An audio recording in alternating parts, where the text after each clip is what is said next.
Ration card வச்சிருக்க ஒவ்வொருத்தருக்கும் இன்னைக்கு நான் சொல்ல போகிறது ரொம்பவும் சந்தோஷமான விஷயம் தாங்க.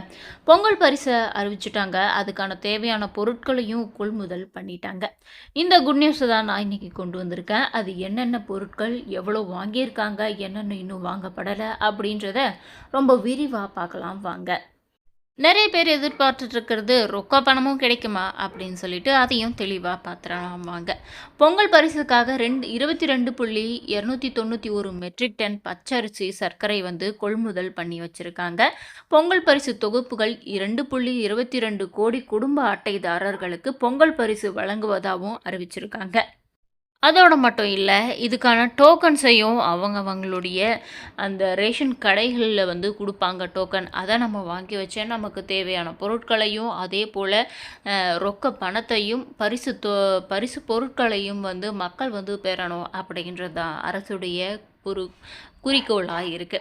அதுக்கான நடவடிக்கைகள் ரொம்ப பரபரப்பா நடந்துகிட்டு இருக்கு. ஏன்னா, பொங்கலுக்கான நேரமும் ரொம்ப நெருங்கி வந்துருச்சு. இனி நேரம் கிடைக்காது அப்படின்ற வகையில வாங்கப்பட்ட கொள்முதல் பண்ணி வச்ச அனைத்து பொருட்களையும் வந்து அந்தந்த ரேஷன் கடைகளுக்கு வந்து அனுப்பி வச்சிருக்காங்க.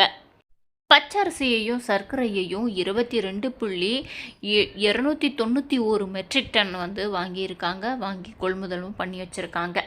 அதே போல் வேட்டி எவ்வளவுன்னு பார்த்தீங்கன்னா 17,722,000 வேட்டிகளும், புடவைகள் எவ்வளவுன்னு பார்த்தீங்கன்னா 17,764,000 புடவைகள் வந்து வாங்கப்பட்டிருக்காங்க.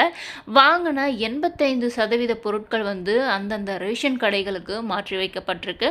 இன்னும் பெருசா அறிவிப்பு எது வரலன்னு பார்த்தீங்கன்னா, ரொக்கமும் அதே போல கரும்பு இதை மட்டும் தான் இன்னும் அறிவிக்கப்படலை, கொள்முதலும் பண்ணப்படலை. இதை பற்றின அறிவிப்புகள் வந்து இன்னும் சரியாக வெளியிடவில்லை.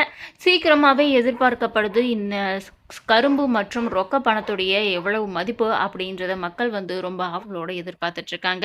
இன்னும் பல அப்டேட்ஸை தெரிஞ்சுக்க மறக்காமல் நம்ம சேனலை சப்ஸ்கிரைப் பண்ணிக்கோங்க, பெல் பட்டனை கிளிக் பண்ணிக்கோங்க.